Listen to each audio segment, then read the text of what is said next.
नमस्कार साथियों, ज्ञान बिंदु जीएस एकेडमी का क्वेश्चन में आप सभी का स्वागत है। किस अनुच्छेद में यह प्रावधान किया गया है कि राष्ट्रपति को सहायता एवं परामर्श देने हेतु मंत्री परिषद का गठन किया जाएगा? अनुच्छेद 74। अब देखिएगा सर, अनुच्छेद 74 मंत्री परिषद की सलाह पर राष्ट्रपति अपना काम करता है और मंत्री परिषद का मुखिया प्रधानमंत्री होता है। अब कैसे समझना है सर? बात देखिए, अनुच्छेद 74 के तहत मंत्री परिषद का सलाह पर राष्ट्रपति काम करेगा, सलाह ले सकता है और इस मंत्री परिषद की मुखिया प्रधानमंत्री पीएम होते हैं। ठीक है सर, लेकिन अगर राष्ट्रपति पुनर्विचार कर सकता है, 44वां संविधान संशोधन 1978 के तहत राष्ट्रपति मंत्री परिषद के जो भी सलाह को एक बार पुनर्विचार को अधिकार है। इसी को हम लोग निलंबिकारी वीटो कहा जाता है। तो वही बात करते हैं, एक अनुच्छेद 163 है, ये जो है केंद्र में, और इस तरह से अनुच्छेद 163 जो है राज्य में मंत्री परिषद होता है और इसमें कार्यों के लिए मंत्री परिषद सलाह देता है राज्यपाल को और मंत्री परिषद का मुखिया होता है कौन बाबू? मुख्यमंत्री होता है। ठीक है सर। अब आपके ऑप्शन में ये थे अनुच्छेद 75। तो अनुच्छेद 75 ये कहता है कि प्रधानमंत्री तथा प्रधानमंत्री के सलाह पर मंत्रियों की नियुक्ति करता है और कौन करता है? राष्ट्रपति करते हैं। अनुच्छेद 77 ये कहता है कि भारत सरकार के जो भी कार्य होंगे, कार्य के संचालन के विषय में जानकारी अनुच्छेद 77 से मिलती है। अनुच्छेद 78 ये कहता है सर कि मंत्री परिषद जो निर्णय लिया है और प्रधानमंत्री राष्ट्रपति को अवगत कराएंगे। इसका मतलब ये हुआ सर कि अनुच्छेद 78 ये कहता है कि जो भी मंत्री परिषद निर्णय लिया है और अगर राष्ट्रपति उससे मिलना चाहता है तो प्रधानमंत्री राष्ट्रपति को मिलाएंगे, अवगत कराएंगे। प्रधानमंत्री जो है एज अ योजक कड़ी के रूप में काम करेंगे, योजक कड़ी के रूप में काम करते हैं। दूसरा क्वेश्चन है सर, संविधान का कौन सा अनुच्छेद संसद को यह अधिकार देता है कि वह सशस्त्र बलों, अर्धसैनिकों बलों, पुलिस बलों के मूल अधिकार पर युक्तिक प्रतिबंध लगाया है? अनुच्छेद 33। एक प्रकार से अगर जानते होंगे मौलिक अधिकार 12 से 35 है और ये आपका अधिकार है, लेकिन इसमें से अनुच्छेद 33 जो है, अगर बात कीजिएगा अनुच्छेद 14 से अगर 32 के बारे में आपको मूल अधिकार है, लेकिन 33 जो है पुलिस सशस्त्र बलों के मूल अधिकार का वर्णन अनुच्छेद 33 में किया गया है। अब अनुच्छेद 34 क्या कहता है? अब थोड़ा सा गौर फरमाइएगा। अनुच्छेद 34 कहता है कि जब भी अगर मार्शल लॉ, सैन्य कानून लागू हो गया है आपके भारत में तो 34 अनुच्छेद के तहत होता है। अनुच्छेद 35 कहता है कि सशस्त्र बनाने का अधिकार भारत को संसद के प्राप्त है। मतलब सशस्त्र बनाने, एकदम कठोर बना, सशस्त्र एकदम कड़ा बनाने का अधिकार भारत के संसद को है अनुच्छेद 35 के तहत। अगर आपका मौलिक अधिकार हनन हो गया है तो अनुच्छेद 32 के तहत आप सुप्रीम कोर्ट जा सकते हैं और आपका मौलिक अधिकार तथा अन्य हनन हो रहा है तो 226 अनुच्छेद 226 के तहत आप हाईकोर्ट जा सकते हैं। किस संविधान विशेषज्ञ ने भारत के संविधान निर्माण हेतु बनी संविधान सभा को हिंदुओं की निकाय की संज्ञा दी? लॉर्ड विस्काउंट। आप जानते होंगे सर, आप जानते होंगे कि जो भी 389 जो उस वक्त हुआ करते थे सदस्य जो निर्वाचित हुआ करते थे, इसमें से 296 और 93 को मनोनीत हुआ था। इसमें से 208 को कांग्रेस को मिला था वोट और 73 को मुस्लिम को मिला था। इसी वक्त कहा गया था कि भारत के संविधान निर्माण हेतु बनी संविधान सभा को हिंदुओं का निकाय लॉर्ड विस्काउंट ने दिया था।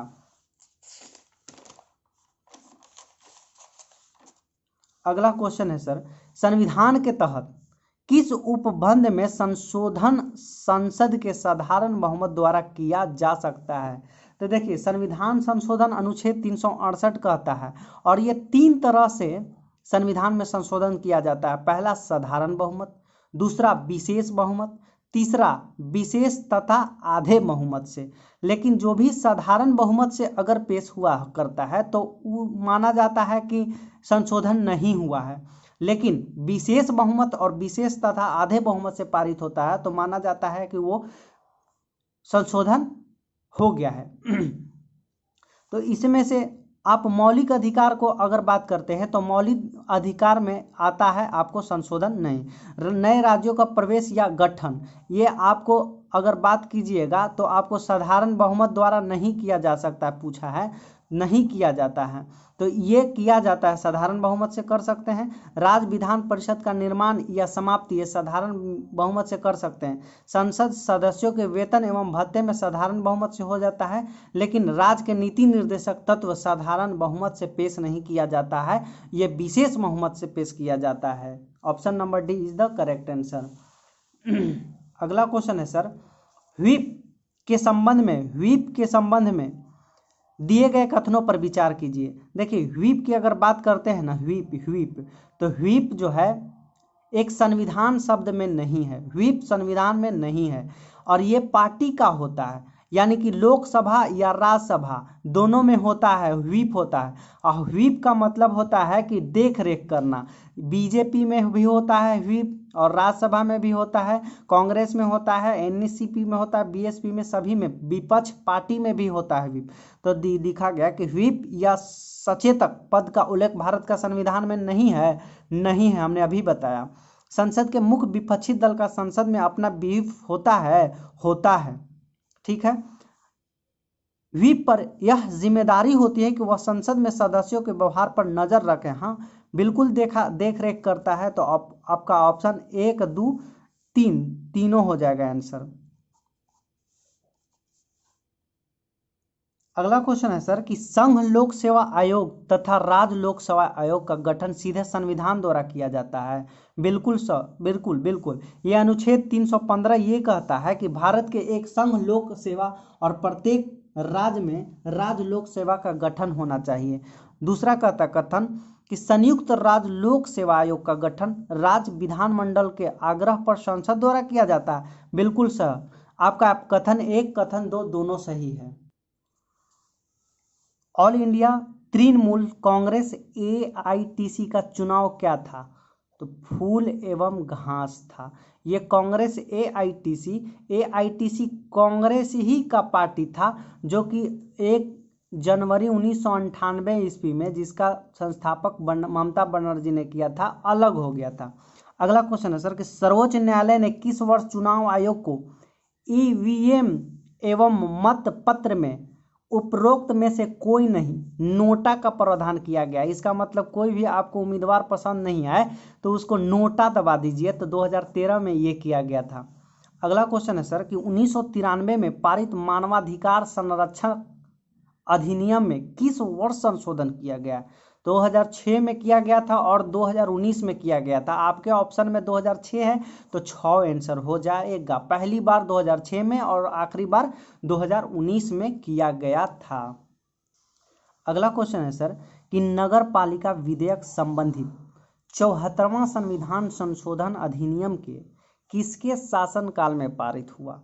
तो 74वां संविधान संशोधन 1992 के तहत हुआ था और उस वक्त अगर बात करते हैं तो उस वक्त प्रधानमंत्री PV नरसिम्हा थे। समानता का अधिकार, अगला नंबर 11 नंबर, समानता का अधिकार संविधान के निम्न अनुच्छेद में से किसके अंतर्गत किया जाता है?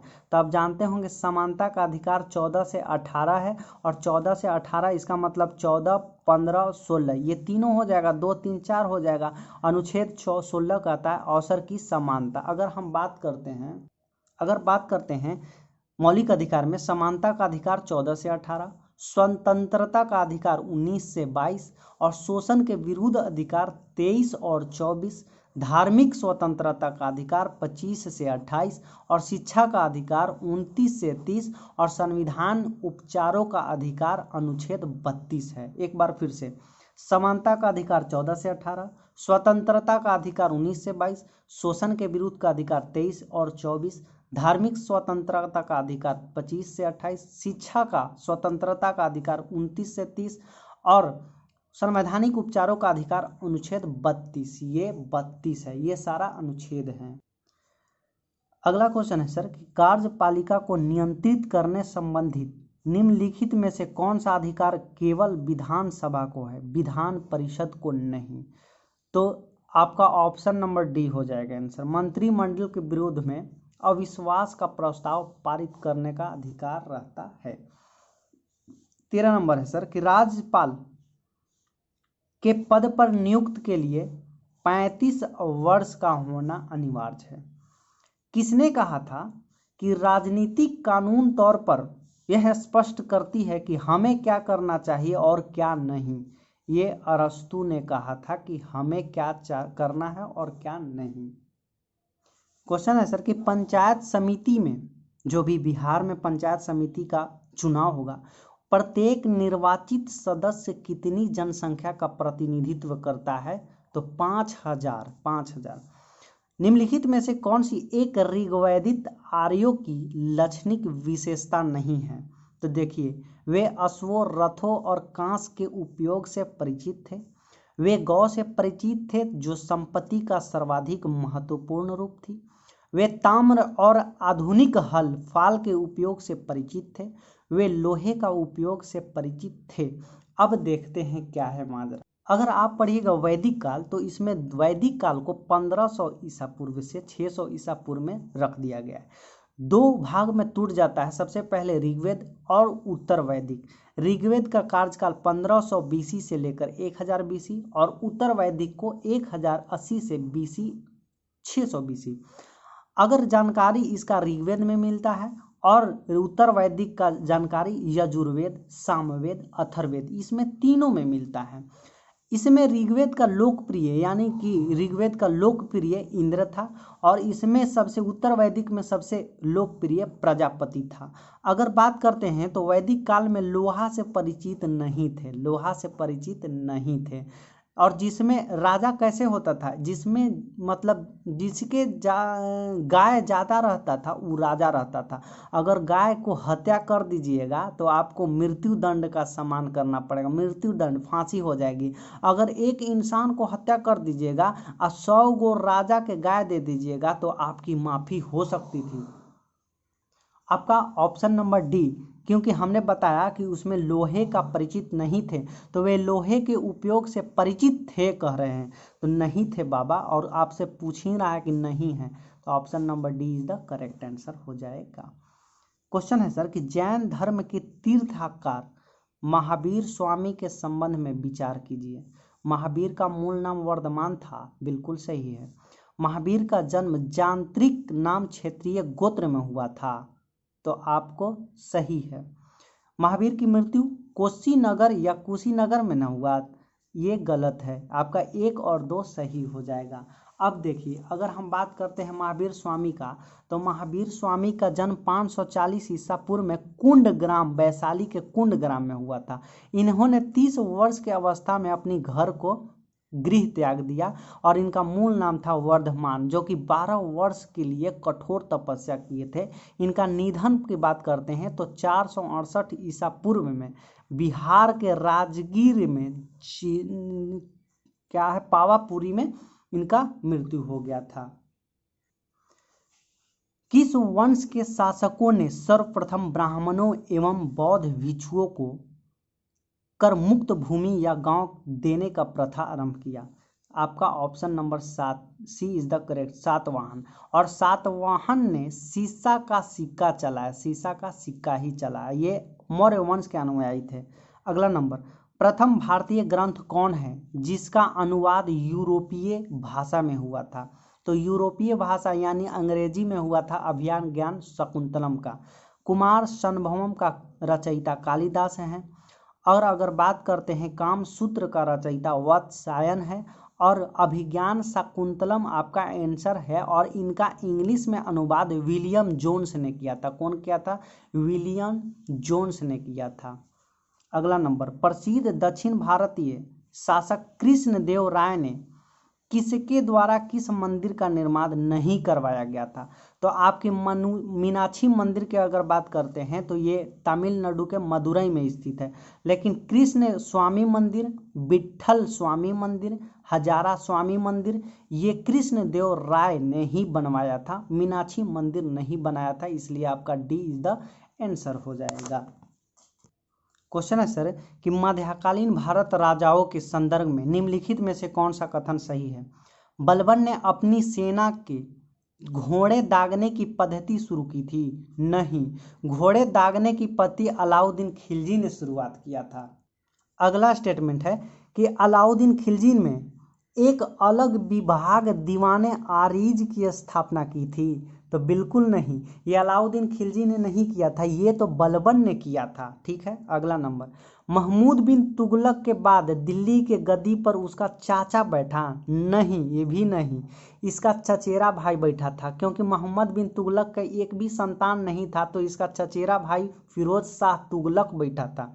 अगला नंबर है कि फिरोज शाह तुगलक ने गुलामों का एक अलग विभाग दीवाने बंदगान स्थापित किया था, यही सही है। और फिरोज शाह तुगलक के बारे में आपको बता दूं, फिरोज शाह तुगलक ने दीवाने खैरात जो दान से संबंधित था, दीवाने बंदगान जो दास से संबंधित था, और दीवाने इस्तिहाक जो पेंशन से, अभी हाल ही में पेंशन के लिए जो बुढ़वा के सरकारी पेंशन होता है उससे संबंधित था, ये तीनों फिरोज शाह तुगलक ने चलवाया था। दीवाने खैरात का मतलब होता है कि अगर बेटी की शादी हो रही है तो आप दान दे सकते हैं, इसी के लिए दीवाने खैरात संबंध स्थापित किया था। दीवाने बंदगान कहने का मतलब है कि गुलामा का कोई भी परेशानी हो, गुलाम से संबंधित, दास से संबंधित, ये स्टार्ट किया जाता है संबंधित। और दीवाने इस्तिहाक जो पेंशन जो हो जाता है, पेंशन जो बूढ़ा लाचार हो जाता है तो पेंशन जो वृद्धा पेंशन हमें देता है उसी को हम लोग रखते हैं अंतर्गत। सरजामी प्रथा किससे संबंधित है? तो मराठा भू राजस्व से। आप जानते होंगे मराठा साम्राज्य में चौथ और सरदेशमुखी ये राजस्व वसूला जा सकता था, और सरंजामी प्रथा भी मराठा ही से वसूलवाया जाता था। अगला नंबर है कि 1857 के विद्रोह के बाद अंग्रेजों ने देशी रियासतों को अंग्रेजी राज में विलय की नीति त्याग दी, जिसके मुख्य 1857 के विद्रोह में देशी रियासत अंग्रेजों के प्रति राजभक्ति दिखाई थी, यही सही है आपका। अब देखिए वेलेज़ली की अगर बात करते हैं तो वेलेज़ली 1798 से 1805 ईस्वी तक गद्दी पर बैठा था, जिसमें सहायक संधि के अंतर्गत हैदराबाद, मैसूर, तंजौर और पूना, ये चारों को अपने सहायक संधि में मिला दिया गया। एक बार फिर आप देख ही लीजिए, कहने का मतलब है कि वेलेज़ली ने सहायक संधि अपनाई, जिसमें हैदराबाद, मैसूर, तंजौर, पूना, ये चारों इसका शिकार बन गया। और डलहौजी की अगर बात करते हैं तो डलहौजी जो 1848 से 56 के अंतर्गत ये शासन कर रहा था और हड़प नीति अपनाया था, तो सबसे पहले सतारा को अपनाया, संभलपुर को अपनाया, झांसी को अपनाया। और कहा जाता है कि 1857 के विद्रोह में अंग्रेजों का सबसे ज़्यादा साथ ग्वालियर के सिंधिया ने दिया था। ठीक है सर। लॉर्ड कॉर्नवालिस ने अपनी कंपनी के कर्मचारी द्वारा होने वाले भ्रष्टाचार को रोकने हेतु निम्न में से कौन सा व्यवस्था लागू किया?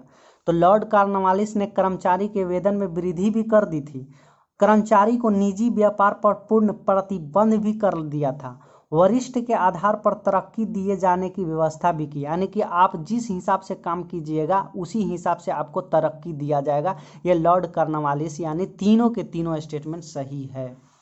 अगला क्वेश्चन है सर कि 31 अक्टूबर 1920 को गठित all India trade union Congress के प्रथम अध्यक्ष कौन थे? तो लाला लाजपत राय थे। अगला नंबर है कि कांग्रेस के लखनऊ अधिवेशन की अध्यक्षता किसने की थी? तो डॉक्टर M.A. अंसारी ने किया था, और डॉक्टर M.A. अंसारी ने 1927 ईस्वी में मद्रास में भी इन्होंने किया था अधिवेशन। वहाबी आंदोलन की बात करते हैं तो वहाबी आंदोलन पटना में मुख्य केंद्र था, और वहाबी आंदोलन की पटना में मुख्य केंद्र था और इसकी नेतृत्व सैयद अहमद राय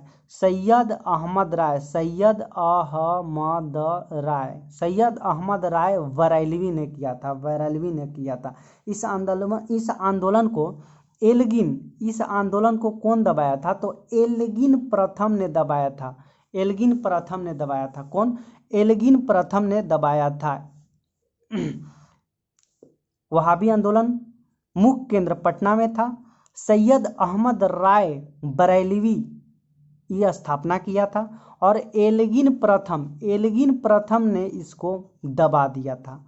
अब अगला क्वेश्चन है सर कि 1857 के संदर्भ में यह किसने कहा कि ब्रिटिश शासन को उखाड़ फेंकने के लिए भारत की ये जनता की क्रांति, यह आपको कार्ल मार्क्स ने कहे थे। और डॉक्टर एस.एन. सेन ने किताब की रचना की थी जिसका नाम था 1857। सन 1932 ईस्वी में अखिल भारतीय हरिजन संघ की स्थापना किसने की? महात्मा गांधी ने की। अमेरिका स्वतंत्रता संग्राम के समय इंग्लैंड के राजा कौन थे? तो 1776 ईस्वी में स्वतंत्रता संग्राम हुआ था और उस वक्त जॉर्ज तृतीय हुआ करता था। और जॉर्ज अगर छठम की बात करें तो जब 1947 ईस्वी में हमारा भारत आज़ाद हुआ था तो उसी वक्त इंग्लैंड का राजा जॉर्ज छठम था। अगला नंबर है क्वेश्चन सर कि निम्न में से कौन सा सही सुमेलित नहीं है? आनंद भवन इलाहाबाद में है, सही है, लेकिन शालीमार बाग जम्मू में नहीं श्रीनगर में है, यही गलत था आपका। आनंद भवन इलाहाबाद में है, शालीमार बाग जम्मू में नहीं श्रीनगर में है। विवेकानंद रॉक मेमोरियल रामेश्वर में है। प्रिंस ऑफ वेल्स म्यूजियम ये मुंबई में है। खालसा के 5 अनिवार्य